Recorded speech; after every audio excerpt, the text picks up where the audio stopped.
और गायत्री मंत्र सभी को प्रणाम। ओम भूर्भुवः स्वः तत्सवितुर्वरेण्यं भर्गो देवस्य धीमहि धियो यो नः प्रचोदयात्। परम गुरुदेव परम वंदनीय माता जी की दिव्य उपस्थिति को साक्षी मानते हुए उनका आवाहन करते हैं। ओम गुरुर्ब्रह्मा गुरुर्विष्णु गुरुरेव महेश्वर गुरुरेव परब्रह्म तस्मै श्री गुरुवे नमः। तस्मै श्री गुरुवे नमः। मृत्यु की कल्पना के साथ साथ मृत्यु के बाद आप अपने शरीर की क्या गति होती है, इसके कल्पना मित्र बनाना भी वैराग्य भावना की पुष्टि के लिए बड़ा उपयोगी है। यहाँ गुरुदेव ये बता रहे हैं, जो लास्ट में कल करा था, कि किस तरह से आपको जीवित रहते हुए कुछ ऐसी प्रैक्टिसेस करनी है जिससे कि आपको इस शरीर से मोह कम हो जाए, वैराग्य की स्थिति आ जाए। तब आपके लिए ये आत्मबोध और तत्वबोध की साधना करना आसान हो जाता है। तो जब मृत्यु की कल्पना करेंगे तो ये बार बार ध्यान करना पड़ेगा कि मृत्यु के बाद शरीर को जला देते हैं, या शरीर में फिर शरीर से कोई संबंध नहीं रहता। इस तरह की बातों को जब याद करते हैं तो वो जो इंद्रियां बहुत आपको आकर्षित करती हैं, उसके प्रति थोड़ा सा आपका मोह कम हो जाता है। जिन इंद्रियों को हम बड़ा प्रबल मानते थे कि स्वयं में कुछ भी नहीं है, अब ये इंद्रियां तो नहीं रहेंगी। जब एक बार मृत्यु हो जाएगी तो फिर आप महसूस सब कुछ कर सकते हैं, मतलब मन रहता है उसमें, जान भी सकते हैं सब कुछ, लेकिन उस तरह देख नहीं सकते, उस तरह खा नहीं सकते, उस तरह फील नहीं कर सकते, है ना। तो ये इंद्रियों को, जिसको हम आज बहुत ज्यादा अपना मतलब कहना चाहिए इसी में खोए रहते हैं, रमे रहते हैं, तो ये जैसे ही चेतना हटेगी ये अनुभूतियां समाप्त हो जाएंगी। चेतना के हटते ही उनकी अनुभूतियां समाप्त हो गई। अब जलना कटना सब बराबर है। यह दृश्य मत में इंद्रियां एवं मन को संतुष्ट करने की अपेक्षा आत्मिक उत्कर्ष को महत्व देने का संस्कार दृढ़ होता है। किसी न कैसे हमको इस ओर अग्रसर होना है कि हमारी आत्मिक उन्नति हो। उसके लिए आवश्यक है कि हम शरीर से मोह कम करें। शरीर को जलते नष्ट होते देखने से शरीर के प्रति मोह सहज ही समाप्त होता जाता है। साधक शरीर से भिन्न अपने आप को दृष्टा रूप में अनुभव करने लगता है। अस्तु अपने मूल स्वरूप के संबंध में धारणा परिपक्व होती रहती है। खींच और उद्विग्नता की जलन तनिक भी नहीं होती। इस मनस्थिति में नींद भी ठीक से आती है और मृत्यु भी शांतिपूर्वक होती है। अस्तु उसका अभ्यास हर दिन सोते समय करते रहना चाहिए।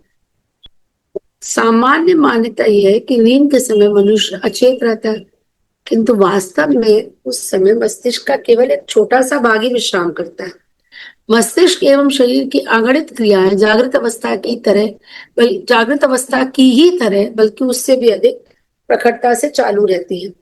रक्त परिभ्रमण से लेकर पाचन एवं पोषण तक के कार्य, ये कल आपको डॉक्टर साहब ने बताया था कि हार्ट भी चलता है, डाइजेशन भी चल रहा है, किडनी भी अपना काम कर रही है, ये सब लेकिन स्लो हो जाता है ना। रात में ये सब स्लो हो जाता है, उतना तेज डाइजेशन नहीं चल रहा उतनी तेजी से।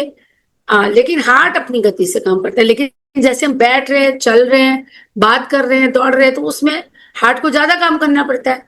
स्लो तो एक बेसिक लेवल पे, एक नॉमिनल लेवल पे हमारा शरीर सारे काम कर रहा है। मस्तिष्क का चेतन गुण अंश इस समय विशेष सक्रिय रहता है। चेतन सो गया, कॉन्शियस माइंड सो गया, लेकिन अचेतन जागृत। शयन के समय जो चिंतन आग्रह लेकर निद्रा की गोद में प्रवेश किया जाता है, चेतना उस दिशा में विशेष सक्रियता बरतती है। अस्तु अगले दिन नए जीवन में नई स्फूर्ति एवं नई शक्ति लेकर आने का संकल्प, पिछली भूलों से ऊपर उठने, योग प्रखरता प्राप्त करने की व्यग्रता, रात भर में अंतरंग में अनेक वांछित परिवर्तन परिशोधन का क्रम चलाती रहती है। जितना प्रखर आग्रह होगा उतना ही अधिक लाभ इस प्रक्रिया से मिलता है। रात को सोते समय हमें एक तो ये विश्लेषण करना है कि दिन में क्या किया, लेकिन दूसरा ये भी करना है, संकल्प लेना है कि अगले दिन हमें विशेष सक्रियता बरतनी है। और जब ऐसा करेंगे तो अगला दिन हमारा और फ्रूटफुल होएगा और ऊर्जावान तरीके से हम उसको आरंभ करेंगे। और जितना प्रखर आग्रह होगा उतना ही लाभ इस प्रक्रिया में मिलेगा। मनुष्य की स्मृति बड़ी विलक्षण है, वह ना जाने कब कब की क्या क्या बातें याद रखता है, पर जीवन के दो प्रमुख तथ्यों को जिस बुरी तरह से भूल जाता है उस पर आश्चर्य होता है। आपको ये याद होगा कि आप बचपन में आपका स्कूल कैसा था, आपके मित्र कैसे थे, आपका क्लासरूम कैसा था, कौन कौन से मिलते थे, क्या क्या आप कहाँ कहाँ घूमने जाते थे माता पिता के साथ। ये सब बातें जाने कौन कौन सी कई इररेलेवेंट बातें आपके दिमाग में घर कर जाती हैं, पर जीवन के दो प्रमुख तथ्य वो बुरी तरह से भूल जाता है, उस पर आश्चर्य है। और वो क्या है, ना तो उसे जीवन का आरंभ महत्व स्वरूप एवं उद्देश्य याद रहता, ना अंत मरण का ही स्मरण रहता। ना तो हमें ये याद है कि कब धरती पर आए थे और क्यों आए थे, क्या सोचकर आए थे, क्यों भेजा गया है, और ना ही अपने अंत को हम याद करते हैं। केवल मध्यवर्ती गतिशीलता ही सब कुछ बनी रहती है। कहाँ से आना हुआ, कहाँ जाना हुआ, इस तथ्य को भुलाकर कोई यात्री यदि कहीं चलता ही चला जाए तो उसका श्रम निरर्थक जाएगा और व्यर्थ की थकान तथा परेशानी सिर पर लदेगी। ऐसी ही दुर्गति हम सबकी होती। जो लाभ मिलना चाहिए था, जो उद्देश्य साधना चाहिए था, वह जो उद्देश्य सधना चाहिए था वह हो नहीं पाता। उल्टे पाप की गठरी, ईश्वर की नाराजगी, अंतरात्मा की प्रताड़ना साथ लेकर ही इस संसार से विदा होता। यदि जीवन का आरंभ और उसके अंत को भली प्रकार ध्यान में रखा जा सके तो मध्यवर्ती गतिविधियों को सुनियोजित रखने में भी कठिनाई ना पड़े तो बेटर हो जाएगी बीच की लाइफ, है ना। जैसे चिन्ह भैया अपने लेक्चर में कहते हैं, यात्रा कहाँ से तक की है, बी से डी तक की, बर्थ से लेकर डेथ तक की, और बीच में आता है सी। सी का मतलब है चॉइसेस। तो वो चॉइसेस आपकी सही हो जाएंगी अगर हमें ये याद रह जाए कि अंततः कहाँ जाना है, कहाँ से आए, क्या उद्देश्य हमें याद नहीं है, लेकिन उस पर चिंतन तो करें तो शायद कुछ ना कुछ हिंट भगवान भी दे दें। यदि जीवन का आरंभ और उसके अंत को भली प्रकार ध्यान में रखा जा सके तो मध्यवर्ती गतिविधियों को सुनियोजित रखने में भी कठिनाई न होगी।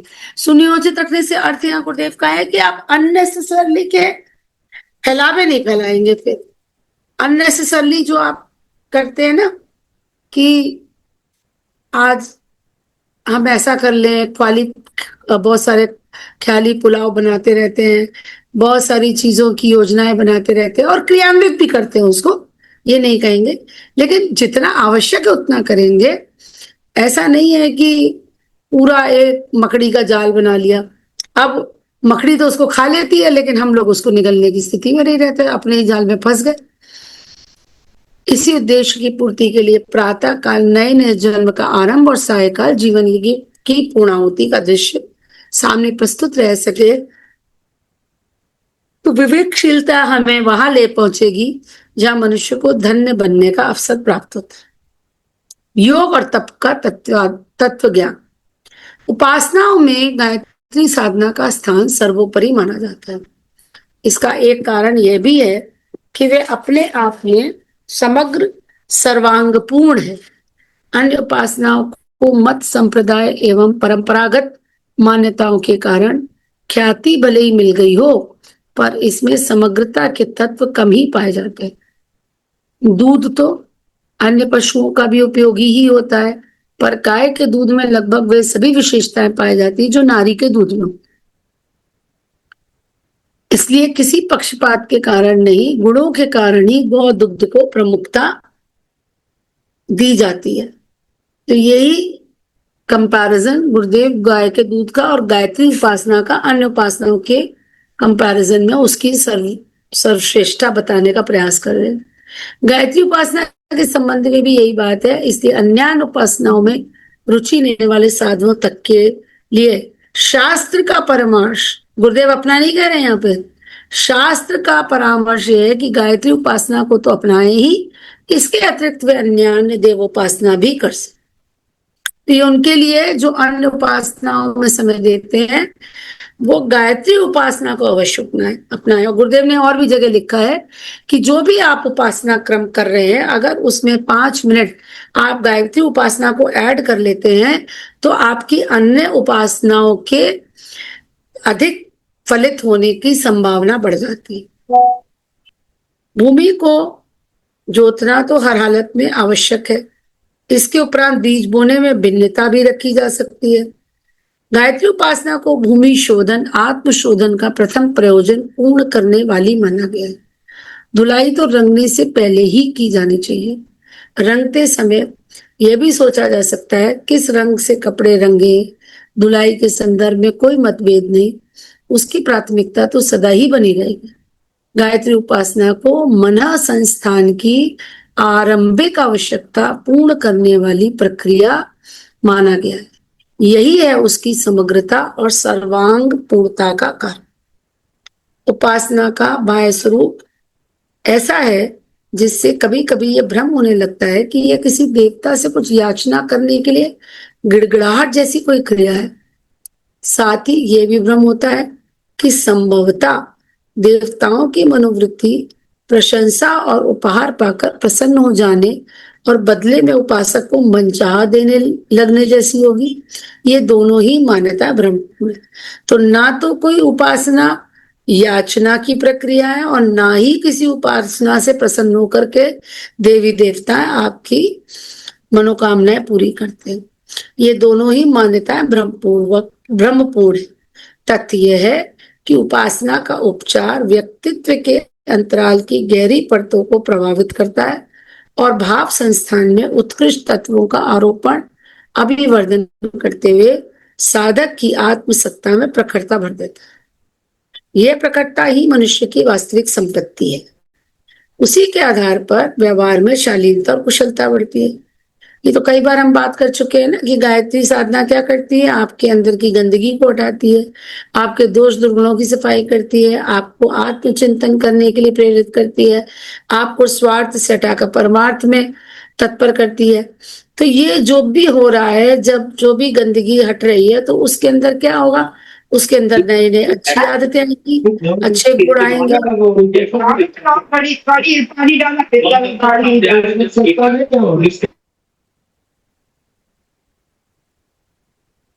और इससे क्या होगा कि इसके अंदर जब आपके सद्गुण बढ़ेंगे, उत्कृष्ट तत्व का अभिवर्धन होगा, उसके अंदर बढ़ोतरी होगी, तो साधक की आत्मसत्ता में प्रखरता आएगी, आत्मा का प्रकाश निखर करके आएगा। 3 कटोरी लगाया, हमने दे दिया इसको। यह प्रखरता ही मनुष्य की वास्तविक संपत्ति है। उसी रेखा दीदी, हमने यहाँ से 2 बार आपका ये म्यूट किया है, बार बार अनम्यूट हो जाता है। कृपया निवेदन है कि अपने सिस्टम का ध्यान रखें प्लीज।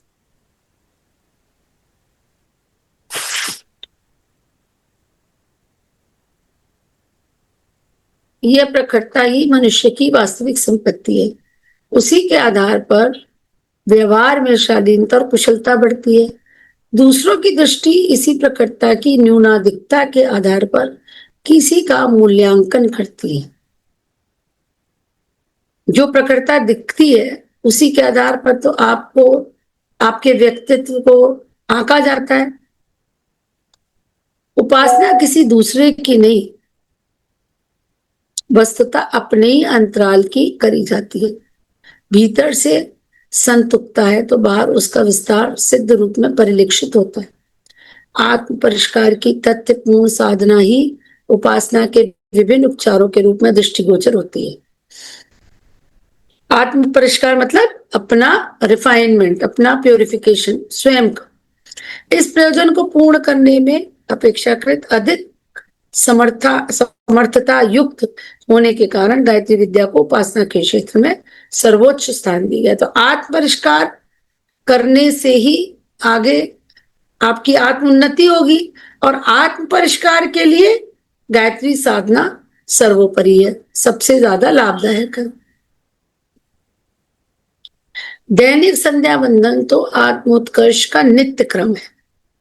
उससे आगे जब उच्च स्तरीय साधनाओं की प्रक्रिया आरंभ होती है तो उसमें 2 धाराएं उभरती हैं। इन्हें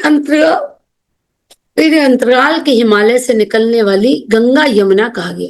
अंतराल मतलब आपके अंदर से। इसका आगे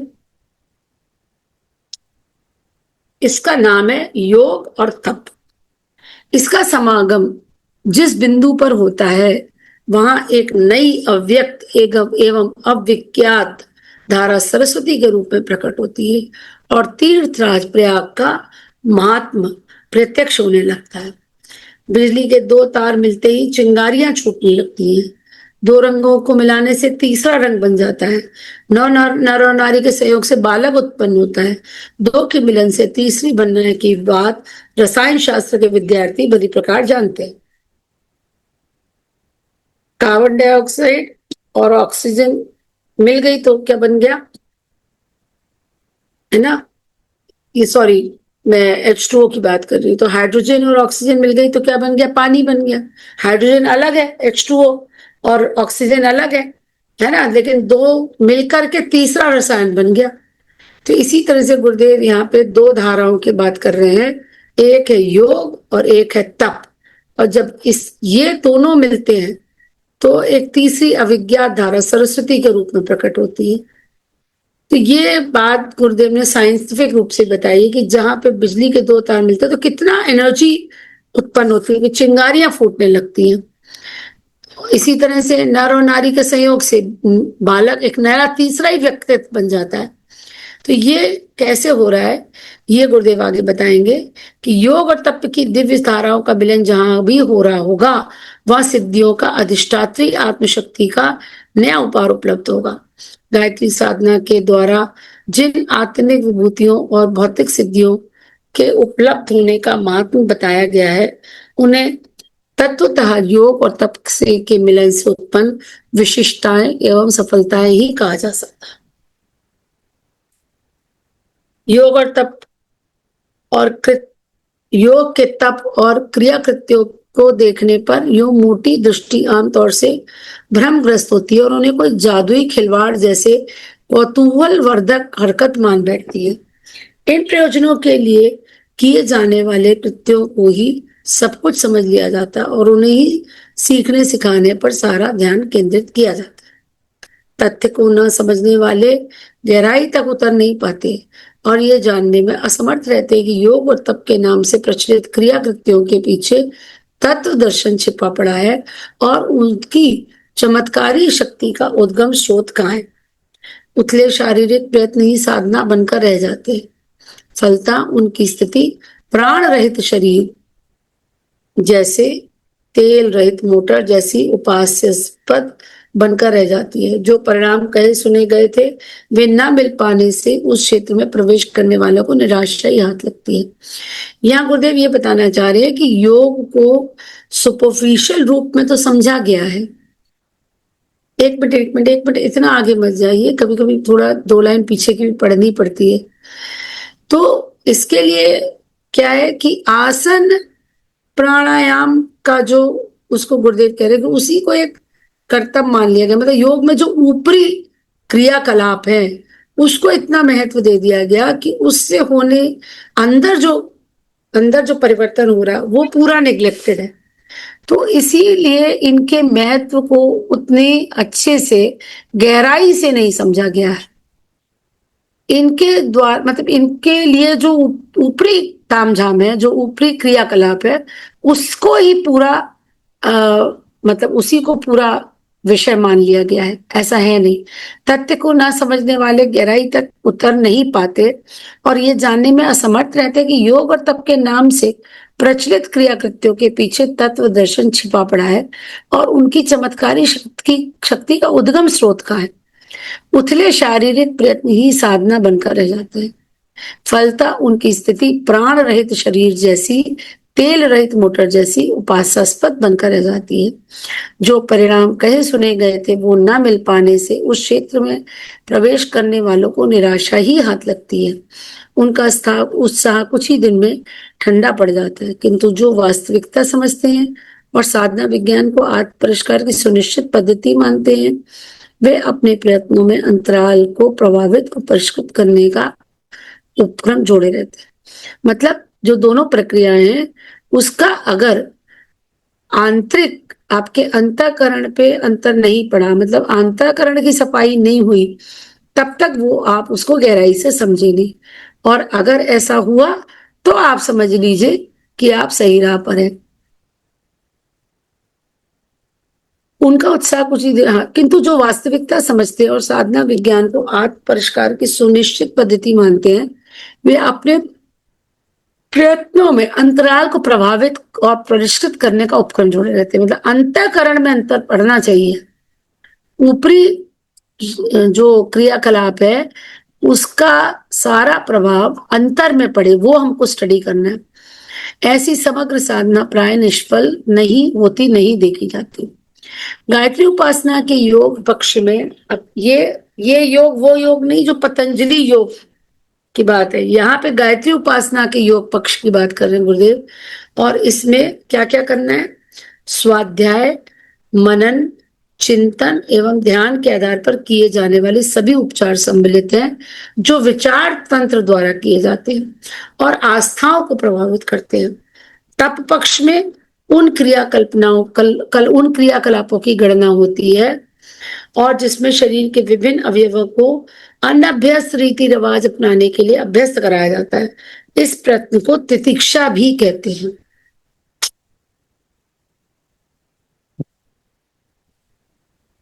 आगे संक्षेप में इन दोनों प्रयोजनों के लिए मन तथा शरीर को उत्कृष्टता का स्तर अपनाने के लिए प्रशिक्षित किया जाता है।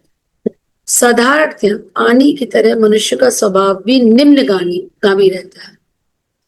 पशु प्रवृत्तियों का अभ्यास ही जीव की चिर संचित संपदा है। उसी में रमण करने, रस लेने की सहज रुचि रहती है। वासना, तृष्णा और अहंता की कुमारी ही चढ़ी रहती है और उन्हीं में निमग्न रहने की आदत काम करती है। इस स्थिति को उलटने से ही उत्कृष्टता की ओर उभरना, उछलना संभव हो सकता है। जब तक हम संसार में वासना, तृष्णा और अहंता के जाल में फंसे हुए हैं, तब तक हमारी चेतना ऊपर की ओर नहीं उठ सकती। और मन का क्या काम है? मन तो नीचे गिराता है। मनुष्य का स्वभाव तो इसी में रमने का रहता है।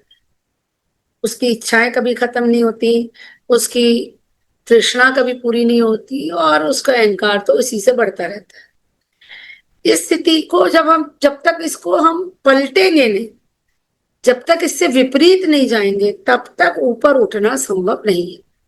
इन्हीं प्रयोजनों के लिए योग एवं तप की समूची विधि व्यवस्था, क्रियाकलाप, रीति नीति का निर्धारण किया गया। योग से मन संस्थान को और तप से शरीर तंत्र को उच्च स्तरीय गतिविधियों में रुचि और उस प्रकार की गतिविधियों में रस लेने के लिए सहमत कर लेना ही साधना विज्ञान का एकमात्र लक्ष्य है। शरीर और मन को तैयार करना है तितिक्षा के लिए, तप के लिए। इस प्रयोजन में जिसे जितनी सफलता मिलती है, वह उसी अनुपात से दिव्य शक्तियों सफलताओं से लाभान्वित हो। और रिटर्न में उसे क्या मिलता है? दिव्य शक्तियां, उसके अंदर की सुप्त पड़ी शक्तियां, उसकी विभूतियां, उसके अंदर जितनी रिद्धि सिद्धियां भरी पड़ी हैं, वो सब जागृत होने लगती हैं। देवता अंतरिक्ष में भी रहते हैं और दैवी शक्तियों का आधिपत्य सूक्ष्म जगत में भी छाया हुआ है और उनके साथ संपर्क बनाने की क्षमता अपने ही परिष्कृत अंतःकरण में होती है तो वो, लेकिन कनेक्शन कैसे बैठेगा? कनेक्शन तब बैठेगा जब फ्रीक्वेंसी मैच करेगी। जब रेडियो लगाते हैं तो डिजायर्ड स्टेशन कब पकड़ेगा? जब आपकी रेडियो की फ्रीक्वेंसी उस साउंड वेव से मिलती है, फ्रीक्वेंसी से मैच करती है, तभी वो कैच करेगा। तो यही बात है देवताओं के संबंध में भी कि देवता अंतरिक्ष में भी रहते हैं और सूक्ष्म जगत में भी रहते हैं, लेकिन उनसे संपर्क बनाने के लिए हमारे अंतःकरण में क्षमता होना चाहिए। अब अंतःकरण में अगर भरा पड़ा है कामनाएं, तृष्णाएं, दुर्भावनाएं, द्वेष, ईर्ष्या, तो फिर कैसे संपर्क होगा ईश्वर से? वो नहीं हो सकता। तो देवताओं से संपर्क करने के लिए पहले अंतःकरण की सफाई करनी पड़ेगी, और यही परिष्कृत अंतःकरण जो है वो इतना सक्षम होता है कि देवी शक्तियों से संपर्क कर सके। इसके बिना और किसी तरह उनसे संपर्क साधना संभव नहीं है। व्यक्तित्व में निकृष्टता भरे रहने पर देवी अनुग्रह उपलब्ध होने की अपेक्षा नहीं की जा सकती। किसी प्रकार किसी अंधे के हाथ बटेर लग भी जाए तो निकृष्टता के द्वारा उसका दुरुपयोग ही होता है। फलता साधना के बल पर मिली हुई सफलताएं अपने और दूसरे के लिए हानिकारक ही सिद्ध होती है। रावण, कुंभकर्ण, मारीच, सहस्त्रबाहु, भस्मासुर, हिरण्यकश्यप, वृत्रासुर आदि दुर्दांत दस्युओं के उदाहरण सामने। इन्होंने किसी प्रकार साधना से उथली सिद्धियां प्राप्त तो कर ली, पर उनका सदुपयोग न कर पाने के कारण उल्टे संकट, विपत्ति और अपकीर्ति के ही भागी बने। साधना का विज्ञान विशुद्ध रूप से आत्म विकास की विधि व्यवस्था से बराबर है। अब ऐसे तो लोग कितनी जल्दी भूल जाते हैं कोई गलत काम करे, लेकिन अब जिनका उदाहरण गुरुदेव दे रहे हैं, ये ऐसे दुर्दांत राक्षस हुए कि आज भी कोई इनको मतलब कोई इनको आदर से या प्रेम से तो याद नहीं करता। इनका नाम आएगा तो इनके साथ एक साथ में घृणा का भाव आता है, या ऐसा भाव आता है कि ऐसा नहीं बनना है। तो ये उदाहरण आज भी इसलिए दिए जाते हैं क्योंकि इनके नाम के साथ अपयश जुड़ गया। ऐसे काम किया कि आज कोई भी अपने बच्चे का नाम रावण तो नहीं रखेगा, कुंभकर्ण ऐसा भी नहीं रखे, बल्कि ऐसा उदाहरण दिया जाता है तुम कुंभकर्ण की तरह सोते हो। तो ये गुरुदेव ये बता रहे हैं कि अगर उन्नति करनी है तो उसके लिए आपको आत्म विकास की व्यवस्था तो बनानी ही पड़ेगी, मतलब अंतःकरण की सफाई और उसके पश्चात उन्नति।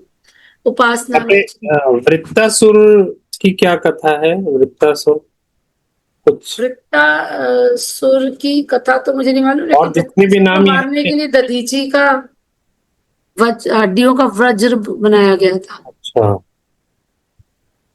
अब पढ़ के बताएंगे वृत्तासुर की कथा। वृत्तासुर के लिए ही सब वो आए थे देवता दधीची के पास, और उनकी हड्डियों से उसको मारने के लिए। मेन ऐसा है जो ये सब राक्षस है, कोई ऐसे नहीं थे कि उनका कोई अलग होते थे। साधना वो भी करते थे, लेकिन साधना जो उनकी होती थी उसका उद्देश्य सात्विक नहीं होता था। साधना बहुत कर लेते थे, और देवता तो भोले होते, वो उनको वरदान देते थे। तो ऐसे वरदान मान लेते थे जैसे भस्मासुर ने, मैं किसी के ऊपर हाथ रखूं तो वो जल जाए। और इसका आपको मालूम ही होगा भस्मासुर की कथा तो, कि वो स्वयं शिव भगवान को जलाने के लिए उनके पीछे दौड़ पड़ा था। वृत्तासुर को निकाल करके पढ़ सकते हैं, अभी याद किया तो याद भी हो जाएगी। डॉक्टर साहब होते तो बता देते, शायद डॉक्टर साहब है नहीं इसमें। कोई है जिसे वृत्तासुर की कथा पता हो?